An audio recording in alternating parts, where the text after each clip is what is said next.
and I'll tell you how I ended up being here at the podium today. On behalf of the Jones family, my name is Amina Jones Law. Many of you already know me. We would like to thank all of you for attending the 90th birthday celebration of my dad, Robert E.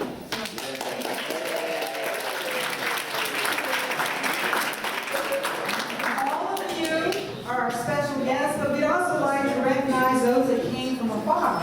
So we have guests from Las Vegas in the house, Los Angeles in the house, Texas in the house, and Maryland. Yay! On that note, I'm going to say one thing. When you move away from family, somehow you get a call late at night when you're sleeping, and someone says, "Oh, you would be the one to come and do the presentation." And it's a 3-hour time difference in time. It's close to midnight, and you say, "Okay, whatever you say." And then you end up realizing the next day you're it. So my solution is never move away from home. If I could take just a few moments just to share a few things about my dad. He's known to many of you in many different ways. Some of you know him, well, one knows him as a husband, a father, a grandfather, a great-grandfather, a brother-in-law, a brother in Christ, an uncle, cousin, and a friend, an old friend. And recently I spoke with my cousin in Las Vegas, and he reminded me something about my dad. When they were young, and we were living in Texas at that time, he had another name that you probably don't know, and it was called Mr. Will Get You. He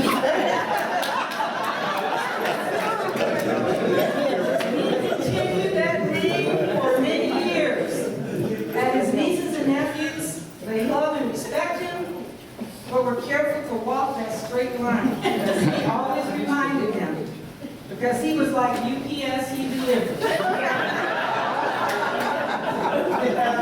Let me briefly just give you a little bit of background, and maybe you don't know, but I think it's important that we really know our history. So Robert E. Jones is a descendant of Nigeria, Cameroon, and Mali. And he was born on November 13th in 1929 in Cushing, Texas, and his parents were L.B. Jones and Willie Verna Jones. He graduated from high school and was drafted into the U.S. Army, serving in the Korean War.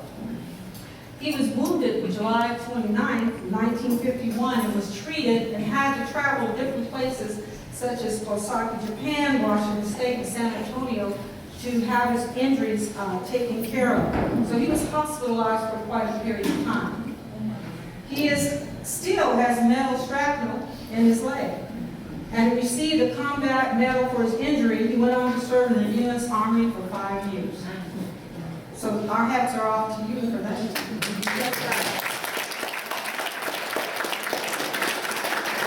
Now he met Queen Bee.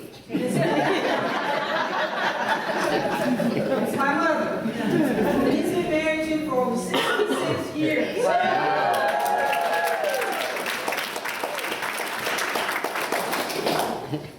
And has a family and worked in private and civil service government sector for 63 years. I can rarely remember him taking a day off other than his vacation. And those of you know him about time, he's the most kindest person you will ever meet. Yeah. We were the only people that could go to Texas and visit our grandmother. She'd have dinner ready at 2. There were no cell phones. No. We didn't want to stop at a telephone booth. And we would be there at 2 o'clock on the dot for dinner. Typically when we need to Google or search, or we take classes to find out information about important events in history, and what I realized in doing my research, there is so much that we really don't know about a person. And one thing, when we see someone that is seasoned and seasoned, and a little bit more seasoned, we have to realize what their background, what they came from. person that was born when the Great Depression began. He was there for the World War II. He was in the Korean War. He knew of the Holocaust, the Vietnam War, the American Civil Rights Movement, and he was born when the 31st president was Herbert Hoover. And then he supported and voted for our 44th first black president, Barack Hussein Obama.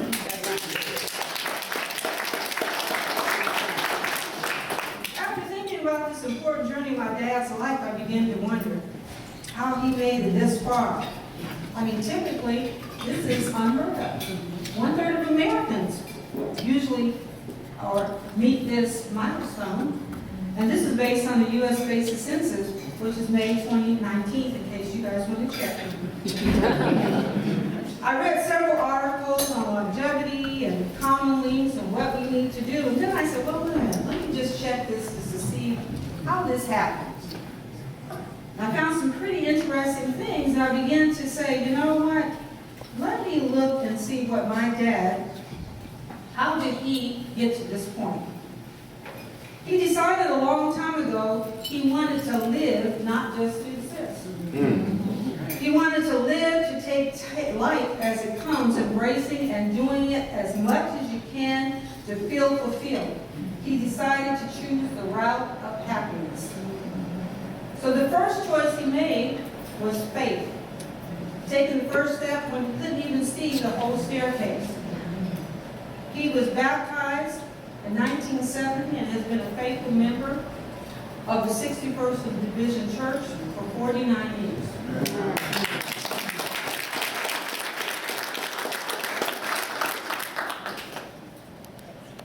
And I did bring up Queen Bee. When you look at all the different equations and factors about longevity, one of the things they said was faith. And so I checked that little box, just like Magia. Check. Then a relationship. Marriage to her, my mother, for 66 years. Then the diet. Recognizing the importance of trying to adhere to it. Sometimes he'd cheat, then he'd go back, then he'd cheat. But he always knew that it was important. Healthy lifestyle. How many 90-year-olds you know go to see a personal trainer twice a week?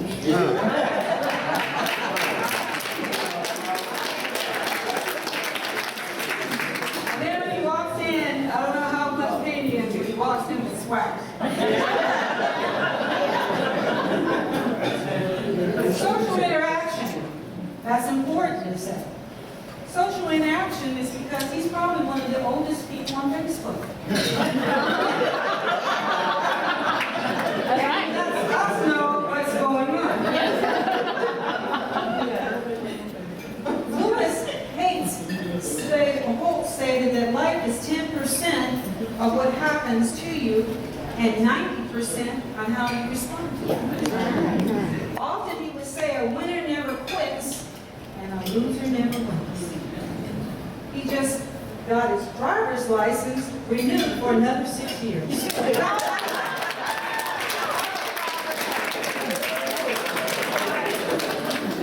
When we arrived from Maryland for the last 2 years, we take Uber.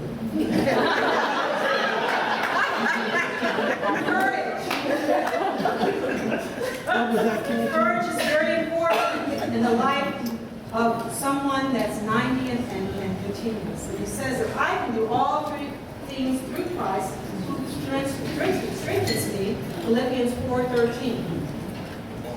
And that has to be true because I remember coming out here and he was at a cookout and he was trying to jump off the diving board in his 80s. It's rough. It's rough. Laughter. Proverbs 17:22 says, a joyful heart is good medicine. Laughter can and does restore the soul, and it provides fuel and relief from stress and pain. His love of children and our family and the love that they do in return is what provides him sometimes with laughter. I've learned a lot about him in 30 years that I've moved away, but we see him quite often. Some of you in the church say, well, where is he? I've taken him off your hands. Sometimes 4 weeks, 5 weeks, 6 weeks, we have an awesome time. Sometimes we spend time on trips together, we spend time at the lake together. Sitting at a lake, you find a lot about a person. Because the water's like this, very calming. And he shares a lot of his thoughts. He also loves to cook. And when I leave, he always tells me, "You gained weight since you've been here." So we eat, cook again. He plays board games and cards and dominoes. He even likes to do paint nights. So we do paint night. He's attended conferences with us and has even had the opportunity to speak on his longtime career. So I'm not going to keep you too much longer, but I want to say this. The next time you see a 90-year-old woman or man, you should ask yourself, what can I learn from them? Yes. What should I take away from them and apply in my life? I can truly tell you one of my greatest takeaways, and you probably laugh at what I'm going to say, but it was the game of dominoes. My mother taught us to get in the game, and he whipped us so bad we couldn't do it. And she said, "Don't do that. Let them win sometimes." And he said, "No. They got to learn how to stay in there a little bit."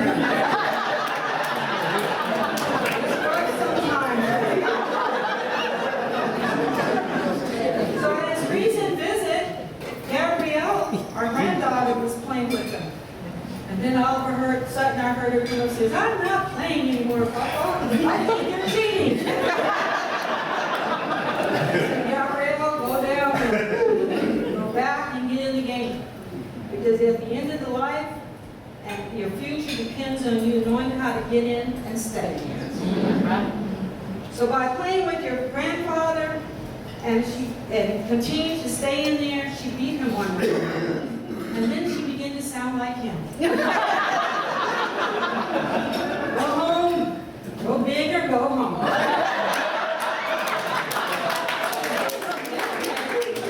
I give a warm thanks to the men, the myths, and the legends.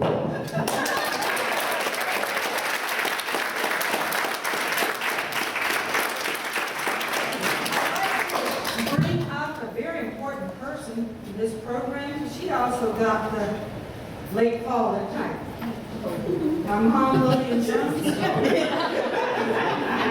and was asked to come up and say a special few words.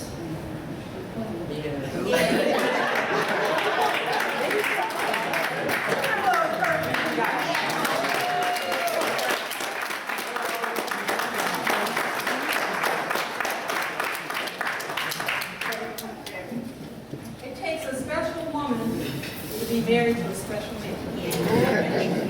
Ladies, you know we're talking. She's coming up, and she just has a few words to say before we go to the service. She said, "Just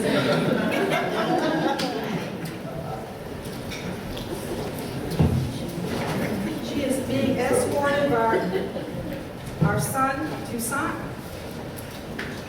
For some of you, the last time you saw me was a year old. Yeah. He's much older now.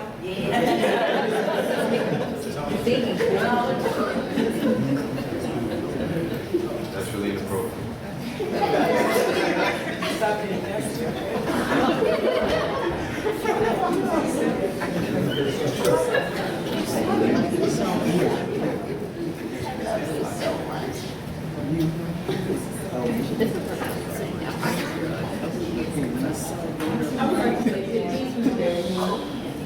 Thank you so much for coming to share in Robert's 90th birthday. Now, I would just like to let you know I'm not a speaker. I don't speak to groups, but I'll try my best to say 8 or 10 words. But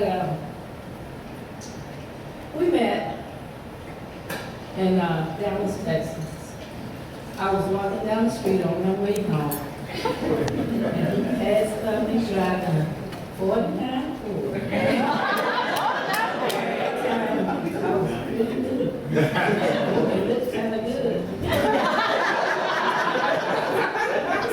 He said, where are you going? I said, I'm going home. He said, well, let me give you a ride.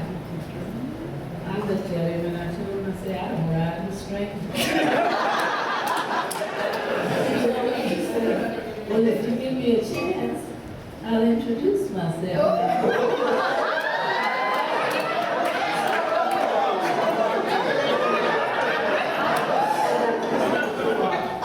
And he continued to drive slowly.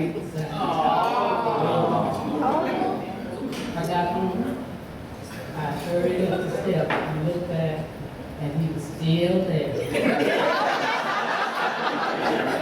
So the next day, we came back again. So after several trips back,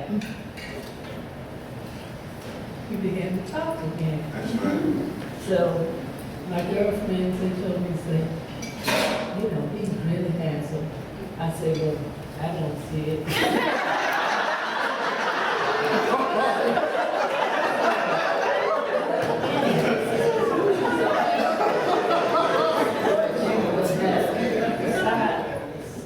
Seats on it and rose bushes on the side.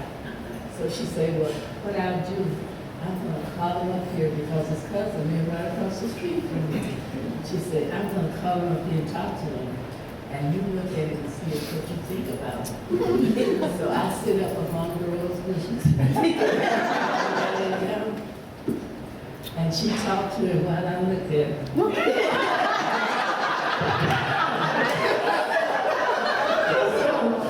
When he left, she said, what you think about him? I said, I still don't think he's that handsome. But anyway, after that, I did kind of talk to him. So after several talks, he asked me out on a date. And I decided to go. So, you know, back then, going on a date was like going to a movie. And the drugstore. And the drugstores are not like they are now. Back 30 years ago, the drugstores had a long counter. You could go in and have hamburgers and ice cream and soda, and they had a big jukebox on the wall, and you could pay a nickel and play all the music that you wanted to hear. And we had a good time. After that date, we went on another date. And after that date,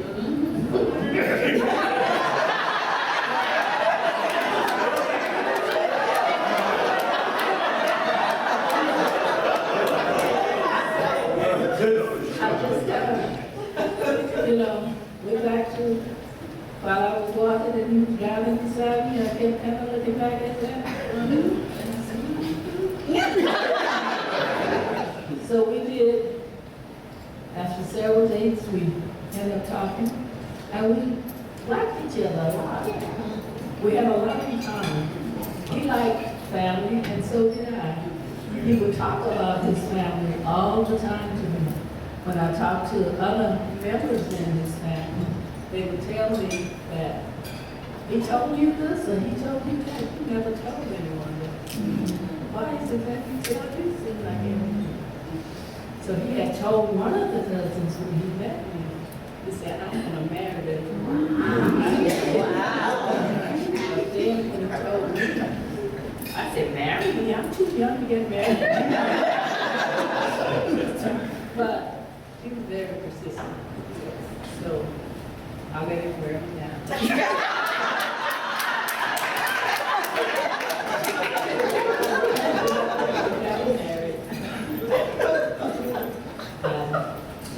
After living in Texas for a couple of years, we moved to California with our kids, and we've been here ever since.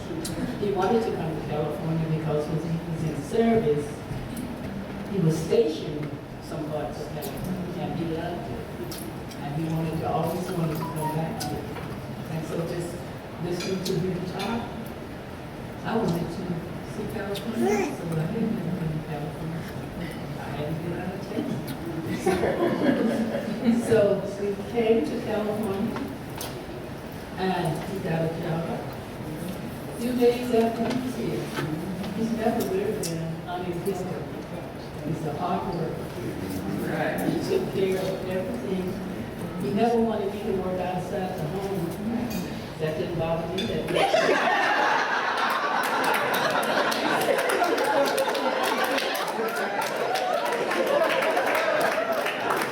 so it's kind of nice. He took care of us very good. And I loved it. I loved him. And we still love each other.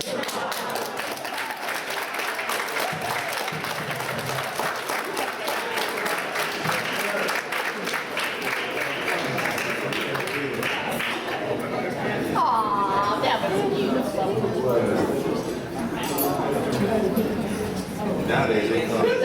Oh, look at it. You said, I ain't done yet. Okay, got me started. I would like to give you a toast. A toast? Happy 90th birthday.